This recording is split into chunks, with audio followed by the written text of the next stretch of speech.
இப்போ வந்து உங்கள்ட்ட வளவு வந்து ஒரு 7 லட்சத்தில் இருக்குது. நாங்கள் ஒரு 8.5 லட்சமோ இல்லைன்னு சொன்னால் 10 லட்சமோ கொடுத்தா இந்த வளவை வந்து எங்களுக்கு எழுதி கொடுப்பீங்களா? பொம்பளை பிள்ளை பண்ணா எனக்கு சகோதரம் வந்து எனக்கு திண்டு உதவியும் இல்லாத பிள்ளைக்கு நம்ம வாழ்க்கை பிடிச்சி கொடுக்குறது ஒரு வீடு நிலைமைக்கு தனி வேணும்.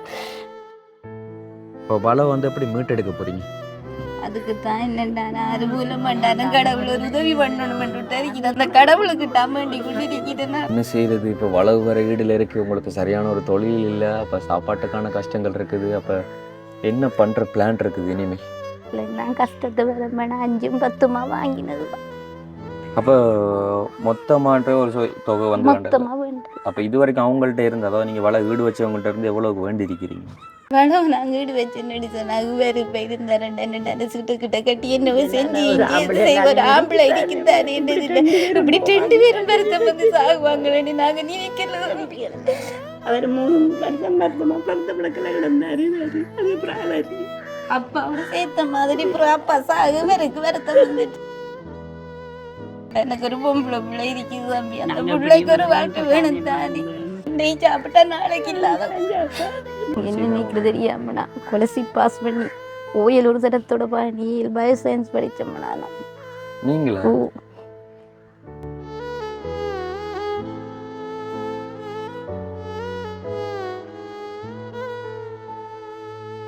வணக்கம், இது தமிழ் திறனில் ஆர்ஜி தமிழா. நான் உங்கள் ஆர்ஜி பிரகலாதன். இன்றைக்கி நம்ம எங்கே வந்திருக்கிறோம் அப்படின்னு சொல்லி பார்த்தீங்கன்னு சொன்னால் திருக்கோயில், அதாவது அம்பாறை திருக்கோயில் தம்புலுவில் அப்படிங்கிற ஒரு பகுதிக்கு தான். எதுக்காக அப்படின்னு சொல்லி பார்த்தீங்கன்னு சொன்னால் இன்றைக்குமான ஒருத்தங்களுக்கான ஹெல்ப்பை பண்ணுறதுக்கு. இப்போ 2-3 நாளாக வந்து ஆர்ஜி தமிழா சேனலில் வந்துட்டு வீடியோ எதுவும் வந்திருக்காது. ரீசன் அப்படின்னு சொல்லி பார்த்தீங்கன்னு சொன்னால் கொஞ்சம் வீட்டு வேலைகள் அப்படி இப்படி சொல்லி கொஞ்சம் ஓட்டங்கள் கூட. ஸோ அதனால் வந்து டைமிங் வந்து போதாமையாக இருக்கிறதுனால வழியில் போகையும் இல்லாமல் போயிட்டுது. ஸோ அதுதான். ஸோ முடிஞ்ச அளவுக்கு வந்து வீட்டு இந்த வேலைகள் கொஞ்சம் முடிச்சுட்டு நாங்களும் வந்து பழையபடி ஆரம்பிப்போம். அண்டது இன்றைக்கி நாங்கள் ஒருத்தங்களுக்கான முக்கியமான ஹெல்ப்பை பண்ணுறதுக்காக வந்திருக்கோம். என்னென்னு சொன்னால் அது அந்த வீட்டு தலைவி, அதாவது பெண் தலைவின்ற கணவர் வந்து இறந்துட்டார். அவங்கள்ட்ட அப்பாவும் வந்து இறந்துட்டார். அண்ட் வந்து ஒரு பிள்ளை மட்டும்தான் இப்போ இருக்குது, பிள்ளையும் அவங்களோட அம்மா. இப்போ சொல்லப்போனால் ஒரே குடும்பத்தில் 3 பெண்கள் இருக்கிறாங்க. யாரோட எந்த ஒரு ஹெல்ப்பும் இல்லை, ஆண் துணைகள் வந்து இல்லை. இப்போ வந்து சாப்பாட்டிற்கும் வந்து ரொம்ப கஷ்டப்படுறதான்னு சொல்லியிருக்காங்க. அதான் வந்துட்டு ஒரு நாள் சாப்பிட்டா இன்னொரு நாளைக்கு சாப்பாடு இருக்காது அப்படின்னு சொல்லியிருக்கிறாங்க. அண்ட் அது தாண்டி எந்த ஒரு வாழ்வாதாரம் இல்லாமல் வந்துட்டு அவங்களுக்கு இப்போ சரியான ஒரு நெருக்கடிக்குள்ள வந்து உள்ளாக்கி இருக்கிறதுனால அவங்களோட இன்ஃபர்மேஷனை வந்து இங்கே டிஎஸ்எஃப்ஸில் வேலை செய்கிற ஒருத்தங்க வந்து நம்மளுக்கு கொடுத்துருக்காங்க.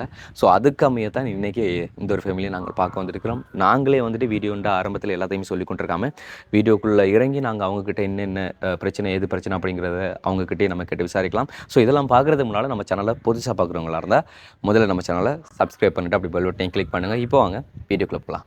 ஓகே, கேட்டு போட்டு மதில் கட்டி சுற்றி வர மதில் கிடையாது. இந்த பக்கம் வந்து டானா, அதாவது எல் ஷேப்பில் வந்துட்டு அந்த மதில் கட்டியிருக்கிறாங்க. ஸோ வந்து பார்க்குறதுக்கு நல்லா தான் இருக்குது. அவங்க வந்து நல்ல ஒரு வசதியாக வந்து இருக்கிறாங்க அப்படின்னு சொல்லி நாங்கள் நினைச்சேன். ஆனால் நாங்கள் உள்ளே வந்து சில விஷயங்களை விசாரிக்க போது தான் தெரிய வந்தது. என்ன சொன்னால் வெளியில் பார்க்கும்போது எல்லாம் வந்து அழகாகவும் ஆடம்பரமாக இருக்கிற மாதிரி தெரியலாம். ஆனால் உள்ளே வந்து சில விஷயங்களை விசாரிக்கும் போது தான் அவங்களுடைய நிலைமைகள் வந்து நம்மளுக்கு தெரிய வரும். வணக்கம் அம்மா, எப்படி சும்மா இருக்கிறீங்களா? ஏன் பேசும்போது அழுகிறீங்க? எத்தனை வயசு உங்களுக்கு? 65 வயசு. உங்களுக்கு 42 வயசு. நீங்கள் தான் 2 பேர் தான் குடும்பத்தை பார்த்துக்கொள்றது. மொத்தம் எத்தனை பேர் இருக்கிறீங்க குடும்பத்தில்? 3 பேர். நானும் அம்மாவும் பிள்ளையும். அவரும் இல்லை, அப்பாவும் இல்லை, வேறு அண்ணன் தம்பி எந்த விதமான சொந்த பந்தவும் இல்லை. எங்களுக்கு உதவி செய்யறது ஒத்தருமே இல்லை. நெய் சாப்பிட்டா நாளைக்கு இல்லாத. அக்கம் பக்கம் நிறைய பேர் உதவி செய்யறது தானே சொன்னாங்க. அக்கம் பக்கம் என்ன செய்வாங்க, சாப்பிட்டு நீடம் சாப்பாடு தருவாங்க. மட்டும் அந்த அமுது கட்டாயம் வீட்டில் செய்யணும். சவம் வச்சிருந்தாங்க மாற்றப்படி அதுக்காக எங்கட வீடு பெயிண்ட் பண்ணி போட்டு அதுகளும் செஞ்சு அந்த இதை மட்டும் தருவாங்க. இந்த நாளும் அவங்க உதவி செய்ய மாட்டாங்க தானே. இப்போ வீடெல்லாம் நல்லா தானே இருக்கு? நல்ல வீடு, நல்ல வீடு எங்களுக்கு பக்கத்து வீட்டுக்காக பெயிண்ட் பண்ணின வீடு கட்டி தந்த கேஆர் நிறுவனம் சுனாமி இல்லை ஃபுல் டேமேஜ் ஆயின்னு அந்த வீடு இருக்கல. எத்தனையாம் ஆண்டு இந்த வீடு தந்தது? 2004 சுனாமி அடிச்சு 2004 அப்புறமா கேஆர் தான் உதவி செஞ்சு அவன் டெண்டர் ஃபுல் டேமேஜ் காசு தந்து டிஎஸ் ஆஃபீஸால கேஆர் தந்துதான். நாங்கள் தான் முடிச்சு தந்தது. அது அப்புறம் நாங்கள் ஒன்றுமே செய்யல. வீட்டில் வசதி இல்லை. அவர் 3 வருஷம் மருத்துவமா பிறந்த பிள்ளைகளை கிடந்தாரு. அது பிராணி அப்பாவோட சேர்த்த மாதிரி அப்பா சாகு வெறுக்கு வருத்தம் வந்துட்டு அந்த ரிப்போர்ட் எல்லாம் அப்படியே இருக்கு. இப்போ இந்த பலவு எது வீட்டில் இருக்குன்னு சொல்லி சொன்னீங்க? வீட்டில் இருக்கு. என்ன பிரச்சனையால அது? பிரச்சனையே அப்பாடா இது வருத்தம் வந்தோடனே அப்பா செலவழிக்கிட்டு இந்த உதவிகளும் இல்லை. நான் கண்டண்டைக்கு அவர் வேலையை செஞ்சு கொண்டு வந்து சாப்பிட கொண்டு இருந்தேன். அதுக்கு தான் 1.5 லட்சத்துக்கு ஈடு வச்சேன். நான் வச்சு திருப்பி அப்பாட சாச்செலவு திருப்பி இவருக்கு வருத்தம் வேற கொஞ்சம் கொஞ்சமா வாங்கி வாங்கி இப்ப 5.5 இருக்கு 6 மாதமா வட்டியும் கொடுக்கல. ஒரு சித்தத்தோட இருந்த இதுவும் இல்லை. அப்படி இப்ப இப்ப இப்ப வட்டியோட சேர்த்து மொத்தமா வந்து எவ்வளவு கொடுக்க வேண்டியிருக்கு? வட்டி ஒரு மாதம் 30,000 ரூபா. ஒரு மாதம் 18 5.5 7 கிட்ட வரும். 7 லட்சத்துக்கிட்ட வரும். என்ன ஒரு நம்பிக்கையில நீங்க வள வீடு வச்சீங்க? வளம் நான் வீடு வச்சுன்னு சொன்னாங்க. வேறு இப்போ இருந்தா 2 சீட்டு கிட்ட கட்டி என்னவோ செஞ்சு ஒரு ஆம்பளை இருக்குதானே இப்படி 2 பேரும் வருத்தம் வந்து சாகுவாங்களேன்னு நாங்க நினைக்கல. அப்பாவுக்கு வருத்தம் வந்து உடனே பிறகு மரணம் வந்து 2 பேரும் போட்டு வர மாட்டாங்க. அவங்க 2 பேரும் இப்படி 50 வயதா இருக்கு. 50 வயதுல சாகு வேற அவருக்கு 50 வயது, அவருக்கு 65 வயது. அதான் அடுப்பு தான் அடி வரை இந்த நின்றுடா செஞ்சு இப்போ ஒரு பொம்பளை பிள்ளை எனக்கு இந்த கதையும் இல்லை. சாப்பிட்றதுக்கே வசதி இல்லை. வீடியோ அவர்கிட்ட கேட்டு பாருங்க எங்கட நிலைமை. அவங்க என்னென்னா அருமை 2 வயசுல உதவி இல்லை 5 கிலோ அரிசி 10 கிலோ அரிசி சுவராங்கட பேர் போட்டு தருவாங்க. அவங்க இந்த குறை நாங்க சொல்ல மாட்டோம். அதுகள் எடுத்துக்கொண்டு தான் சாப்பிட்டு கொண்டு இருக்கிறேன். எங்களால் வீட்டு வேலைக்கு போய் ரைட். இப்போ ஓ லெவல் எடுத்துட்டு இருக்கிறாங்களா? எடுத்துருக்கிறேன். தங்கச்சி வாங்க. மாமா ஓ லெவல் எடுத்துட்டு இருக்கிறீங்க. என்ன ரிசல்ட் வந்து கிடைக்கும்னு நினைக்கிறீங்க நீங்க? நம்பிக்கையில இருக்கிறா. சொல்லுங்க நீங்க உங்களோட பிரச்சனையில அப்படி இல்லைன்னாலும் திருப்பி படிக்க சொல்லுங்க. நீங்க உங்களோட பிளான் என்ன? படிச்சு ஏதாச்சும் ஒரு ஜொப் எடுக்கிற ஐடியாவா, இல்லைன்னு சொன்னா வீட்டுல இருந்து நம்மளும் கஷ்டப்படுற ஐடியாவா? என்ன வேலை வேலை போகிறேன். என்ன வேலை சரி பிளான் இருக்கு? டீச்சர். டீச்சிங் செய்யணும்னு சொன்னால் நம்ம நல்லா படிக்கணும். அது படிச்சிருக்கிறேன். படிச்சிருக்கிறீங்க. அப்போ நார்மலாக வந்து என்ன ரிசல்ட் கிடைக்கும்னு எதிர்பார்க்குறீங்க? அது வரும்னா சொல்லுங்கள். நீங்கள் உங்களுக்குன்னு ஒரு எதிர்பார்ப்பு இருக்கணும் இல்லை? நம்ம என்ன தான் செய்ய போகிறோம்னு சொன்னால் அதில் ஒரு எதிர்பார்ப்பை வச்சு கொண்டு தான் நம்ம செய்யணும். எனக்கு வரும் டீச்சர் எனக்கு வரும். Right, okay. நாங்களும் என்ன சொல்லி தெரியல. அண்ட் வந்து எப்படி இவங்களுக்கான ஒரு உதவி எடுத்து கொடுக்கணும்னு சொன்னால் அது ஒரு வாழ்வாதாரத்துக்கான உதவியாக தான் இருக்கும்னு நினைக்கிறேன். அண்ட் வந்து வீடு வாசல் வந்து பார்த்திங்கன்னு சொன்னால் தெரியும், வீடெல்லாம் வந்து நல்லபடியாக தான் இருக்குது. வீட்டில் வந்து எந்த ஒரு குறையும் இல்லாத மாதிரி இருக்குது. வளகு அப்படின்னு பார்க்கையில் வந்துட்டு அந்த மதிலெல்லாம் கட்டினது யார்? இந்த மதிலெல்லாம் பக்கத்து வீட்டுக்காரர். அவங்க தான் ஃபுல்லாக கட்டினேன். மதில் கட்டினார் அவங்க செத்த பிறகு இஞ்சால வேறு அவங்க கட்டினவங்க என்கிட்ட உதவி செய்யறதுக்கு என்கிட்ட இல்லை. அப்ப நான் சொன்னேன் என்கிட்ட வேலி கட்டையும் வசதி இல்லை, நான் மதிலும் கட்ட மாட்டேன்னு சொல்ல அவங்க தான் மதில் கட்டினேன். போட்ட சாப்பில் டிஎஸ் ஆஃபீஸால தந்தது. இப்போ வந்து அப்போ வளம் வந்து எப்படி மீட்டெடுக்க போறீங்க? அதுக்கு தான் என்னென்ன அறுபூல மாட்டான கடவுள் ஒரு உதவி பண்ணணும். அந்த கடவுளுக்கு வேண்டி கொண்டிருக்கிறேன் நான். இப்போ 7 லட்சத்துக்கிட்ட இருக்குன்னு சொல்கிறீங்க. மொத்தமாக 7 லட்சம் அப்படி கொடுத்தா வளை வந்து மீட்கலாம். ஒருத்தவங்க வந்து நாங்கள் ஒரு 8 லட்சம் தாரம் உங்கள்கிட்ட வளை வந்து எங்கள்கிட்ட தாங்க அப்படி சொன்னால் என்ன சொல்லுவீங்க? அப்படி என்று சொன்னால் அவங்கள்ட்ட நாங்கள் ஒன்றும் சொல்லல. அதுதான் ஏன்னு சொன்னாலும் இப்போ அவங்களுக்கு நாங்கள் கொடுக்கல. எனக்கு ஒரு பொம்பளை பிள்ளை இருக்குது தம்பி, அந்த பிள்ளைக்கு ஒரு வாழ்க்கை வேணும் தானே. அப்போ அந்த பிள்ளைன்ற வாழ்க்கையை நினைக்காமல நீங்கள் வளை வந்து வீட்டில் வச்சு? இல்லை, நான் அப்படி வீட்டில் வைக்கல தம்பி. என்னென்று சொன்னால் வருத்தம் பெறும் பண்ணி சொல்லி நீ இது செஞ்சு வைக்கல. இப்போ அப்பாட இதுக்கு நாங்கள் வச்சிருந்தால் இப்போ இவர் கொஞ்சம் நல்லா இருந்தாருன்னு சொன்னால் இப்போ அவரும் வேலைக்கு போய் செஞ்சு கொண்டு இன்னும் தந்தத்தை நல்ல சீட்டோ இல்லையோ லோனோ எடுப்போம்னு தான் பார்த்தேன். ஆனால் இப்படி நிலைமையில வந்து கடவுள் வைப்பாருன்ட்டு நாங்கள் நம்பல தம்பி. நீங்க யாருட்ட நானும் கேட்டு பாருங்க. அப்பாவும் வருத்தம் வந்து நல்ல வீட்டோட கிடந்துதான் நாடி செஞ்சவ. அவரையும் பார்த்ததான் 3 நாளைக்கு ஒருக்கா பம்பஸ் போனா 2500 வேணும். அம்பாறையில 33 நாள் போட்டு கொழும்புல இருந்து தனி வாகனம் பிடிச்சு கொண்டு வரணும். இடுப்பு கீழே வழக்கம் இல்லா போயிட்டு ஒரு பொம்பளையால பார்க்கலாமோ. சரி, இப்போ சாப்பாட்டுக்கு அப்போ என்ன பண்ணுறீங்க? நான் சொல்லிட்டு சாப்பாட்டுக்கு என்ன செய்யறதுன்னா ஒரு தரம் இல்லாட்டி ஒரு தரம் எந்த மாதிரி எஞ்சாம அரைக்கும் தரிசி முருங்கலை எஞ்சுன்னா நாளைக்கு தானே நீ சாப்பாடு. ரெண்டுக்கு சமைச்சிங்களா? நீ சமைக்கலையா? மதிய சாப்பாடு எந்த இல்லாட்டி வைக்க ஒரு அடுப்பாங்கிற பார்க்கலாமா? கிச்சனா பார்க்கலாமா?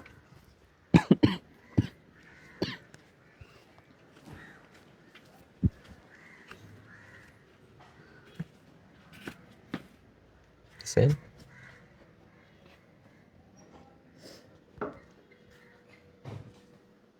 சோறு மட்டும் முடிக்கிறீங்க, கறி எதுவுமே சமைக்கல. மதியத்தில் கரைச்சி சாப்பிட்ற மாதிரியா? என்ன செய்யல தண்ணி பின்ன அளவுக்குள்ள ஏதாச்சும் பயிர்கள் நாட்டு இல்லாதா? பயிர் வருது இல்லை கீரை கீரை ஒன்றும் வருது இல்லை கீரை வண்டி தக்காளி எதுவுமே வருது இல்லை. வருது இல்லை. நான் வச்சு பார்த்தேன்னா என்ன செய்ய சாகுதா? சாகுது. ம் ம் ம் நாட்டுக்கோழி 4-5 இது 5 விட்டிருக்குது. விட்டுருக்கிறீங்க. அது யார் ஹெல்ப் பண்ணது? அதுக்கு ஹெல்ப் பண்ணல. அவன் வேலை செய்கிற இடத்துல 2 அத்தானு கொடுத்தா மக்காடவன்றது அவங்க கொண்டு வந்து எனக்கு தந்தானு இதை பராமரிச்சு எடுங்கன்னு சொல்லி அதை வச்சிருக்கிறேன். கோழி கூடு எப்படி கிடைச்சது? கோழி குடும்பம் கண்டி வாக்கள் அந்த டீசல் சார் தந்தது. Right, okay. அப்போ பலியில் எந்த ஒரு தொழிலுக்கும் உங்களால் போக இல்லாத சுச்சுவேஷன்? எல்லா சுச்சுவேஷன் பயத்து போட்டு அம்மா ம் புள்ளை எனக்கு பிரச்சனை. என்ன பிரச்சனை உங்களுக்கு? எனக்கும் வருத்தம் வேணாம். என்ன வருத்தம்? என்னன்னு சொன்னா இந்த ப்ரெஷர் ஜூஸினே கூட என்ன நானும் போய் மாடிப்படி ஏறி அது இதுகள் செய்யலாம் நிலைமை. வேறு எந்த ஒரு தொழிலும் இப்போ நார்மலாக எப்படி சொல்கிறேன், இப்போ இங்கே சில ஃபுட் சிட்டிகளோ அப்படி இப்படி அதில் வந்து உங்களால் செய்யலாம். ஃபுட் சிட்டியில் நல்லா மாடிப்படி ஏறி அப்படி அதுகளுக்கு செய்ய வேணாம்னு சொல்லிக்கிறாங்க. அப்படி சொல்லியிருக்காங்க. நார்மலாக கீழே இருக்கிற கடைகள் அப்படி இல்லைண்டா பிரச்சனை இல்லை. அப்படின்டா செய்யல. நீங்கள் ஏதாச்சும் முயற்சி செய்து பார்த்தீங்களா? ஏதாச்சும் தொழிலுக்கு வந்து முயற்சி செய்து பார்த்தீங்களா? நான் தொழிலுக்கு எல்லார்ட்டையும் கேட்டேன். நான் அந்த இது ஆஸ்பத்திரி எல்லாம் கிளினிக் இதுகளுக்கு கொடுத்தாங்க மீல் அதுகள் இன்னொரு நைட்டிலலாம் வரும்னு சொன்னேன். அப்படி அது எல்லாம் நம்ம அதுக்கு போகாத வீட்டு வேலைக்கு ஒரு இடத்த போனேன். அவன் திருப்பி வரணும்னு சொல்லிட்டாங்க. இந்த வருத்தத்தோடு செய்யல. அவங்க சொன்னாங்களா வரணும்ட்டு? அப்போ நீங்கள் வேறு யார்ட்டையும் வேறு தொழில் ஒன்று ஏற்படுத்தி தாங்கன்னு சொல்லி இது வரைக்கும் கேட்டது இல்லையா?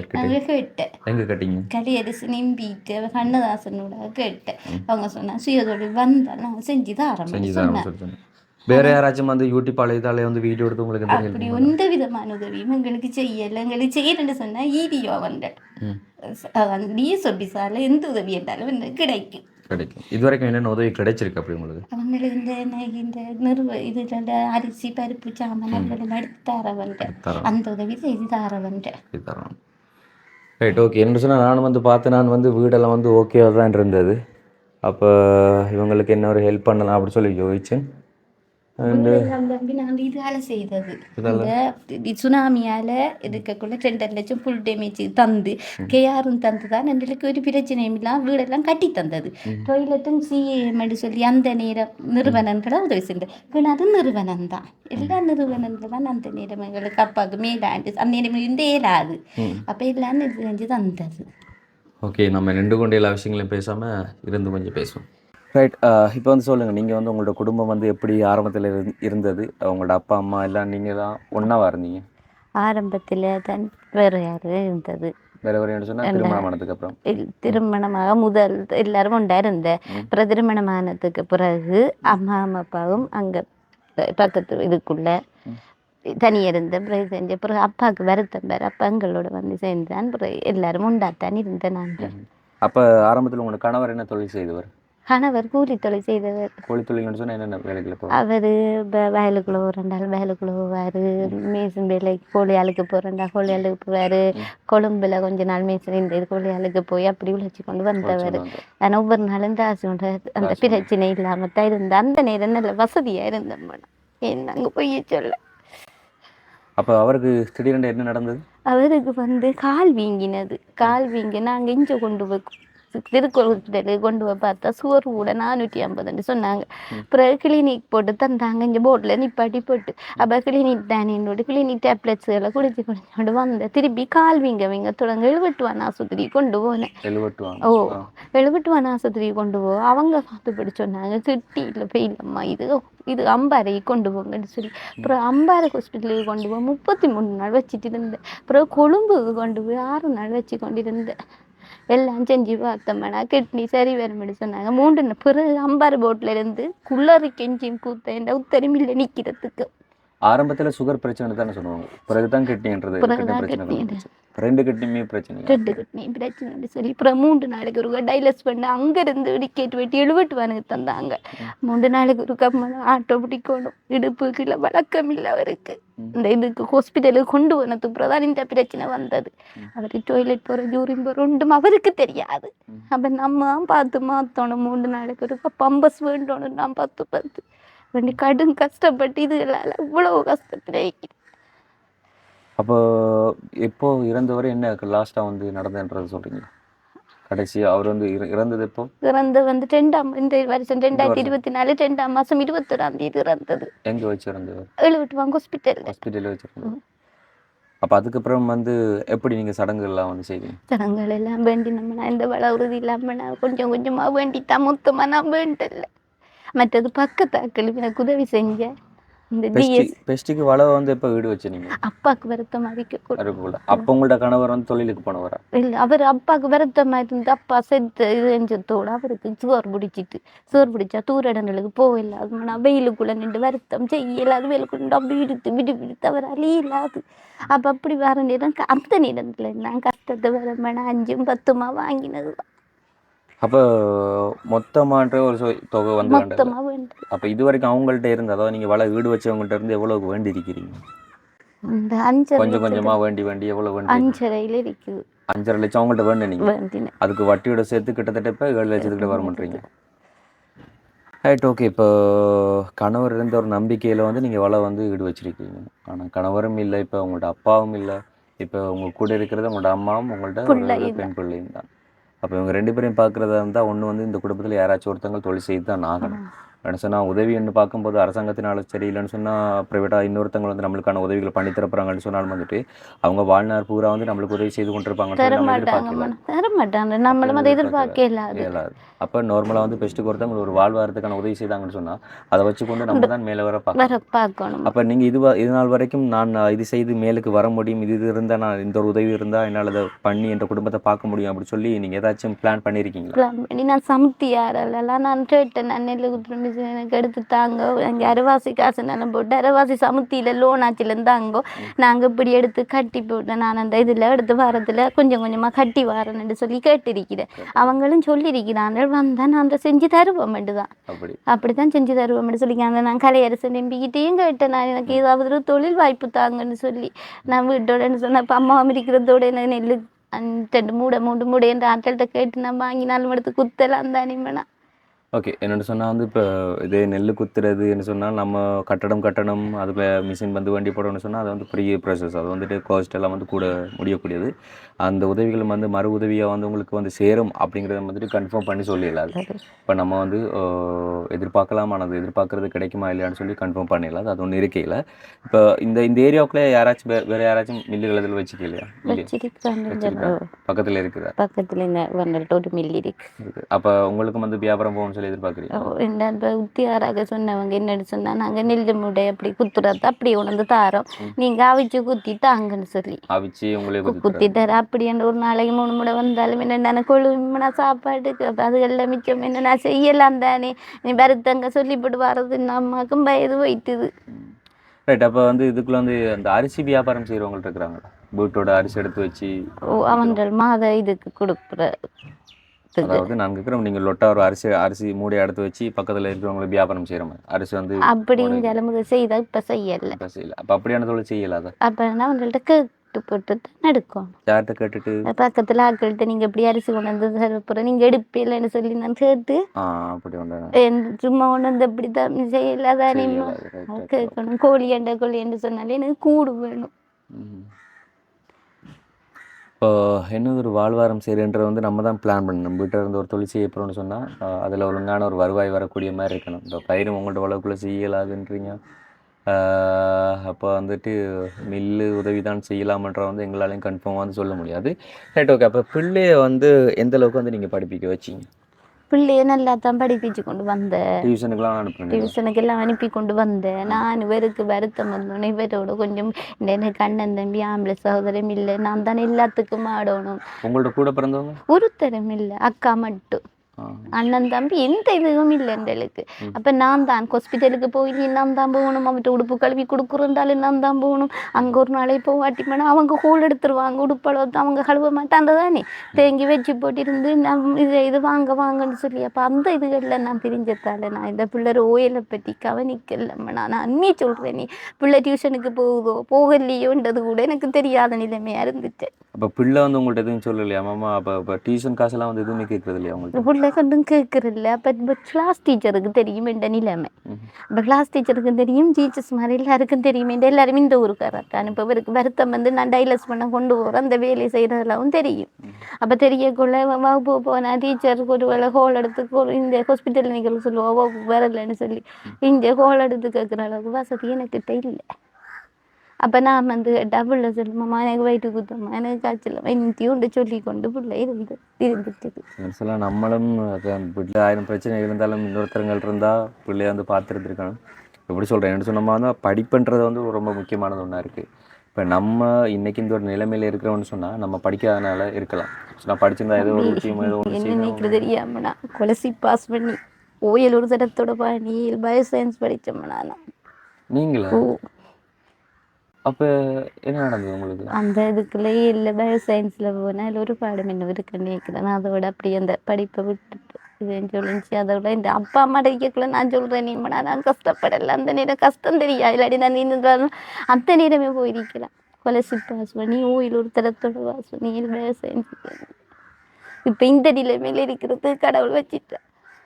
இல்லை அப்போ இந்த அளவுக்கு படிச்சு நீங்கள்னு சொன்னால் ஏதாச்சும் ஒரு கம்பெனியில் ப்ரைவேட் கம்பெனிலேயே சரி ஏதோ ஒரு ஜப் வந்து எடுத்துருந்துருக்கலாம். அதுக்கு மெனக்கடல் எந்த நேரம். எத்தனை வயசில் நீங்கள் திருமணம் பண்ணீங்க?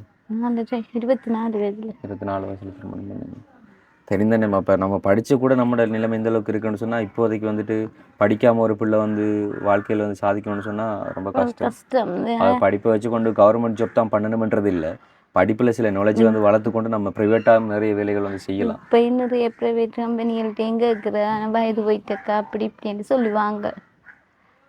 மற்றது வேறு வீட்டோட இந்த பிரச்சனையில் இருக்கக்குள்ள திரும்பி கூப்பிட்றதும் இல்லைம்னா அவரை பார்க்கணுமே விஷயம் கொண்டு போட்டு என்ன சொன்னால் நான் பார்க்குறேன் பிள்ளையோட ஃபியூச்சர் வந்து முக்கியமானதாக இருக்கு. நாளைக்கு நம்மளோட வேலைட்ட போயிட்டோம்னா இன்னும் பிள்ளையோட ஃபியூச்சர் தான் இப்போ முக்கியமாக தேவைப்படுது.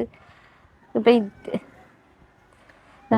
இப்போ என்ன சொல்கிறது, உங்களோட லைஃப் பற்றி உங்களோட அம்மா கிட்ட கொஞ்சம் நாங்கள் பேசுகிறோம் சரிங்களா? பேசிட்டு உங்களுக்கான இன்னொரு ஹெல்ப் பண்ணலாம் அப்படிங்கிறத வந்து நாங்கள் பார்க்குறோம். சரிங்கம்மா, இப்போ வந்து நீங்கள் சொல்லுங்கள், அதாவது உங்கள்ட்ட கணவர் வந்து இறந்ததுக்கு அப்புறமா வந்துட்டு உங்கள்ட்ட மருமகனம் வந்து இறந்துட்டார்.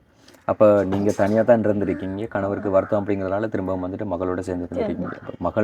மகன்டோ கடமை என்னென்னு சொன்னால் பெற்ற தாய் தகப்பனை வந்து பார்த்துக்கொள்கிறது தான். ஸோ அப்படி இருக்கிறது வந்து நீங்கள் வந்து ஒன்றா இருந்திருக்கிறீங்க.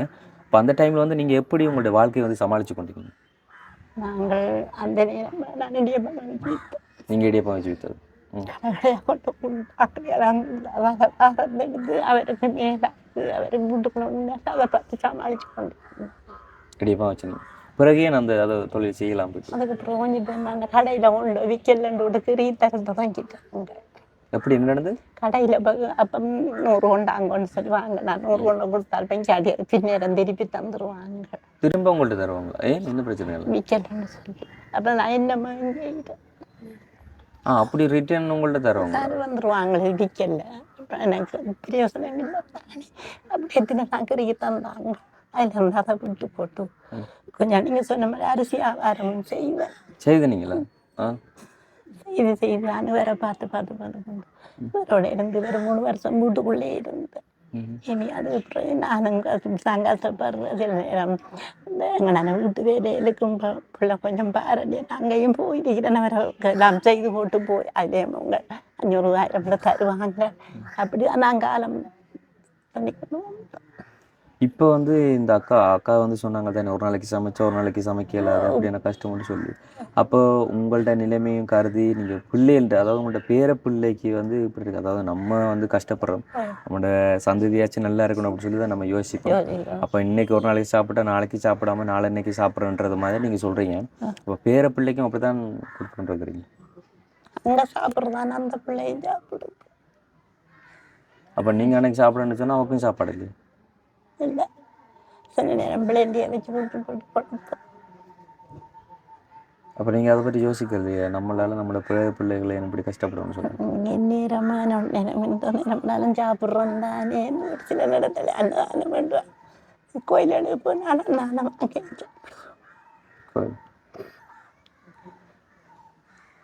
இது வரைக்கும் வேறு யாராச்சும் உங்களோட வீடு தேடி வந்து வாழ்வாரதுக்கான ஹெல்ப் பண்ணி தரேன்னு சொல்லி வரல? நான் ஜமுத்தியில் கேட்டேன்னு தரல. அந்த நேரம் வேறு வருத்தமாக இருந்தது. ஜமுத்தியில் போய் கேட்டு எனக்கு ஒரு மாவு அரைக்கிறது இடியப்பம் வாங்கிற நேரம் மாவு அரைக்கிறேன் தாங்கோ எனக்கு இடியப்பம் வாங்கிறதுக்கு மாவு அரைக்க அது மிச்சம் தானே சரி. இப்போ என்ன செய்கிறது? இப்போ வளவு வர ஈடில் இருக்குது, உங்களுக்கு சரியான ஒரு தொழில் இல்லை, அப்போ சாப்பாட்டுக்கான கஷ்டங்கள் இருக்குது. அப்போ என்ன பண்ணுற பிளான் இருக்குது இனிமேல்? இனிமே என்னென்ன இருக்கும் வாழ்வாதாரம் ஆரம் விரும்பின கடவுள் மனம் விரங்கி தந்தால் அதை செய்து கொண்டு தானே நீ இப்போ ஒரு மாதத்துக்கு கரண்ட் பில் தண்ணி பில் இல்லாமல் இந்த எவ்வளோக்கு வரும் உங்களுக்கு? அவனுக்கு நம்ம தெரியும். சரி, ஓகே. ஏதோ வந்து உண்மையில் வந்து ஒரு பெண்ணாக வந்து 3 பேரும் ஒரே குடும்பத்தில் இருக்கிறீங்க, ஆண் துணை வந்து இல்லை. இப்போ கண்டிப்பாக வந்து உங்களுக்கான உதவிகள் வந்து கிடைச்சே ஆகணும். ஸோ அந்த எங்களால் முடிஞ்ச ஒரு ஹெல்ப்பை வந்து ஆரம்ப கட்டத்தில் நாங்கள் பண்ணித்தரோம். அழாதீங்கம்மா, தயவு செய்து இந்த வயசில் வந்து அழக்கூடாது. எங்களால் முடிஞ்ச முதற்கட்டமான உதவி தான் எங்களால் பண்ண முடியும். அதுக்கு அடுத்த கட்டமாக வந்து அம்மா வந்து பண்ணுறதும் பண்ணாமல் இருக்கிறதும் வந்து மேலே வீடியோ பார்க்குறவங்களோட கையில் தான் இருக்குது. உங்களோட நிலைமைகள் எந்த அளவுக்கு இருக்குது அப்படிங்கிறத வந்துட்டு வெளியில் காண்பிக்க மட்டும் தான் எங்களால் முடியும். அப்போ ஆரம்ப கட்டத்தில் அதற்கான மருத்துவ உதவியாக இருக்கட்டும், இல்லைன்னு சொன்னால் சாப்பாட்டிற்கான உதவி இருக்கணும் சொன்னால் ஒரு பிள்ளையோட படிப்புக்கான உதவி எல்லாம் இருக்கும். அது ஆரம்ப கட்டத்தில் எங்களால் பண்ணித்தர முடியும். திரும்பவும் நாங்கள் பண்ணலாம்ன்றதை வந்து நாங்கள் சொல்லலாம். ஒருத்தங்கள் செய்தாங்கன்னு சொன்னால் அதை கொண்டு வந்து ஒப்படைப்போம். ஸோ அப்படி இருக்கையில் வந்து இப்போ வந்து நான் உங்களோட பேர பிள்ளைகிட்ட வந்துட்டு படிப்பு சம்மந்தமாக உங்களோட ஃபேமிலி விஷயமாக வந்து ஒரு சில விஷயங்கள் கேட்டுட்டு கண்டினியூவாக வந்து உங்களுக்கான ஹெல்ப்பை பண்ணித்தரேன். சரிங்களா? ஓகேம்மா. இப்போ அம்மா கிட்ட வந்து பேசும்போது அம்மா சொன்னாங்க வந்துட்டு முடிச்சிருக்கோம், அவங்க ஸ்காலர்ஷிப் பாஸ் பண்ணி லெவலில் பாஸ் பண்ணி லெவலில் பயோ படித்தவங்க, ஆனால் குடும்ப சுச்சுவேஷனால் பிற்காலத்தில் வாழ்க்கை வந்து மாறிட்டு அப்படின்னு சொல்லியிருந்தாங்க. அப்போ அம்மாண்ட லைஃபே வந்து இவ்வளோக்கு படித்து இன்னைக்கு இப்படி இருக்குது. அப்போ நீங்கள் வந்து அதை பற்றி என்ன நினைக்கிறீங்க? அவள் படித்து எடுக்கலன்னா இப்போ படித்து நல்ல ஒரு வேலையை போய் அவங்கள பார்க்க இந்த இதில் தான் போய்க்க அதில் தான் இருக்கிறீங்க. இப்போ அதற்கான என்ன முயற்சிகள் எடுத்துக்கொண்டு இருக்கிறீங்க? இப்போ வெளிக்கேன் அந்த பிறகு பட் சம்டைம் வந்து நீங்கள் பாஸ் பண்ணலை அப்படின்னு சொன்னால் என்ன பண்ணுவீங்க? திருப்ப போடுவீங்க. மறுபடியும் பாஸ் பண்ணலைன்னா அது பாஸ் பண்ணுவேன். நம்பிக்கை இருக்குதா? நம்பிக்கை. சரி, நம்மளுக்கு படிப்பின் மூலம் தான் வந்து ஒரு சக்ஸஸ் கிடைக்கல அப்படின்னு சொன்னால் அதை தாண்டி என்ன பண்ணுவீங்க? அதை தாண்டி வேறு என்ன பண்ணுவீங்க? வேற எங்கேயும் வேலைக்கு போகிறது. வேலைக்கு போகிறது நம்ம சும்மா வேலைக்கு போகிறத விட வந்து ஒரு கோர்ஸை வந்து முடிச்சுட்டு போகணுன்னு சொன்னால் அதுக்கான வேல்யூ கூட இருக்கும். அது எப்படி சொல்கிறேன், இப்போ நார்மலாக வந்து நம்ம படித்து தான் வாழ்க்கையில் முன்னேறணுன்றது இல்லைம்மா. இப்போ பியூட்டிஷியன் முடிக்கிறாங்களா, அதே மாதிரி ஆரி ஒர்க் பண்ணுறாங்க, டெய்லரிங் பண்ணுறாங்க, ஐசிங் கேக்ஸை வந்து செய்கிறாங்க. அப்போ வந்துட்டு நிறைய தொழில்கள் வந்து கைவசம் இருக்குது. இப்போ நம்ம வந்துட்டு 6 மாத கோர்ஸோ இல்லைன்னு சொன்னால் 8 மாத கோர்ஸோ இல்லைன்னு சொன்னால் 1 வருஷ கோர்ஸோ வந்து முடிச்சுட்டு ஒரு சர்டிஃபிகேட் ஒன்று எடுத்துகிட்டு அதன் மூலம் நம்ம சம்பாதிக்கலாம். இப்போ படிக்கணுமென்று நான் சொல்கிறது வந்துட்டு நார்மலாக ஒரு நாலேஜ் வந்து நம்மளுக்குள்ள வளர்த்துக்கொள்றதுக்கு. படித்து நம்ம கவர்மெண்ட் ஜாப் எடுக்கிறது தான் சாதனை அப்படிங்கிறது கிடையாது. ஓரளவுக்கான நாலேஜை வளர்த்துக்கொள்றதுக்கு வேண்டி தான் படிக்கணும் அப்படின்னு சொல்கிறோம். படிப்பை தாண்டி வந்துட்டு பயிற்சி, அதாவது பயிற்சி நெறிகள் நம்ம சேர்ந்தோம்னு சொன்னால் கண்டிப்பாக வந்து அதில் ஏதாச்சும் சக்ஸஸ் கிடைக்கலாம். இன்றைக்கு வரைக்கும் நிறைய பிள்ளைகள் வந்துட்டு பயிற்சி நெறிகள் எதுவும் முடிக்காமல் நார்மலாக தொழில் செய்கிறாங்க. எங்கே அப்படி சொல்லி பார்த்தீங்கன்னு சொன்னால் ஓலெவல் முடிச்சுட்டே வந்துட்டு கவர்மெண்ட்டில் வந்து தொழில் செய்கிறாங்க. கவர்மெண்ட்டில் வந்துட்டு எந்தளவுக்கான அவங்களுக்கான ஊதியம் கிடைக்கும் அப்படிங்கிறது வந்து எங்களுக்கு தெரியாது. அதை பற்றின விஷயங்கள் எதுவுமே தெரியாது. ஆனால் நிறைய பிள்ளைகள் வந்துட்டு நேர்சிங் முடிக்கிறாங்க. அப்போ அதுதான் நம்ம இப்போ குடும்பத்தின் சிச்சுவேஷன் வச்சுக்கொண்டு அதற்குரிய மாதிரியான ஒரு தொழிலை செய்யலாம். இப்போ இந்த குடும்பத்துக்கு வந்து எனக்கு வந்துட்டு மாதம் 30,000 தான் வருவாய் தேவைன்னு சொன்னால் அதை வச்சுக்கொண்டு நான் அதுக்கேற்ற மாதிரி ஒரு தொழிலை பண்ணலாம். ஆனால் ஒரு மாதத்துக்கு 60,000 தேவைன்னு சொன்னால் அதுக்குரிய மாதிரி நம்ம சில வேலைகளை பண்ணி தான் ஆகணும். ஸோ வந்து உங்கள்கிட்ட குடும்பம் அண்ட் வந்துட்டு உங்கள்கிட்ட ஃப்யூச்சர் இது எல்லாத்தையும் வந்து டிசைட் பண்ண வேண்டியது நீங்கள், உங்கள்கிட்ட கையில் இருக்குது. என்ன சொன்னால் உங்களுக்கு வந்து ஆண் துணைகள் வந்து கிடையாது, அப்பாவும் இல்லை அம்மா அப்பாவும் இல்லை, எனக்கு உங்கள்கிட்ட கூட பிறந்த சகோதரங்களோட சொல்லி யாரும் இல்லை, நீங்கள் மட்டும் தான் இருக்கிறீங்க. இப்போ அப்பா இருந்ததுக்கு அப்புறமா வந்து அம்மா அப்படி பார்த்துக்கொண்டாங்க உங்களுக்கு? இப்போ அம்மா வந்து அப்பாவை ஹாஸ்பிட்டலுக்குலாம் கொண்டு போகும்போது அப்போ நீங்கள் இங்கே என்ன பண்ணீங்க?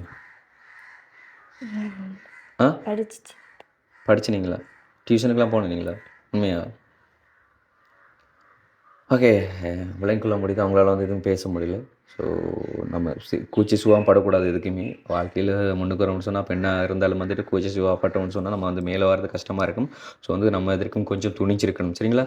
நல்லபடியாக அந்த அம்மா பார்த்துக்கொள்ளுங்க. உங்கள்ட்ட கையில் வந்து அது இருக்குது. ஸோ வந்து படிங்க. மேக்ஸிமம் முடிஞ்ச அளவுக்கு எந்த அளவுக்கு படிக்க முடியுமோ அந்தளவுக்கு படிங்க.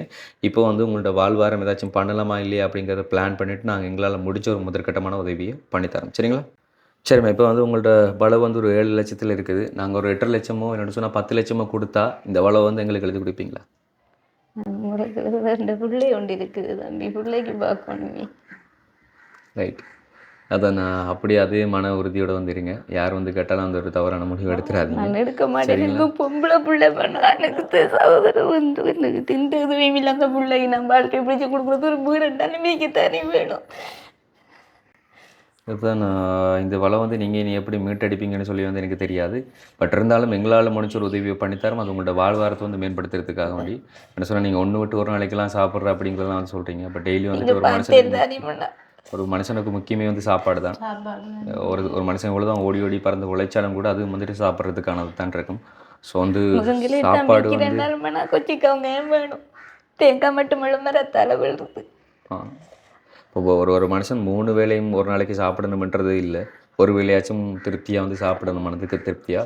ஸோ அதுக்கு வந்து நம்ம கைவசம் ஏதாச்சும் ஒரு தொழில் இருந்தால் செய்ய முடியும்.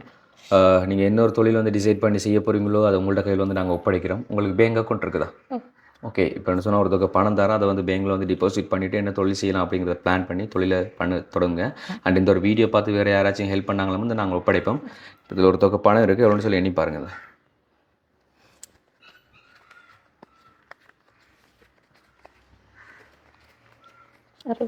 60,000 இருக்குது. இந்த ஒரு 60,000 உங்கள்ட்ட கையில் ஒப்படைச்சதை நான் அந்த ஒரு உதவி பண்ணது யூகேல இருக்கிற பரமானந்தம் ஈசன் என்கிற ஒரு அண்ணா தான் வந்து பண்ணார். ஸோ நீங்கள் ஏதாச்சும் தேங்க் பண்ண போகிறீங்க அப்படின்னு சொன்னால் அவங்கள்ட்ட சொல்லலாம்.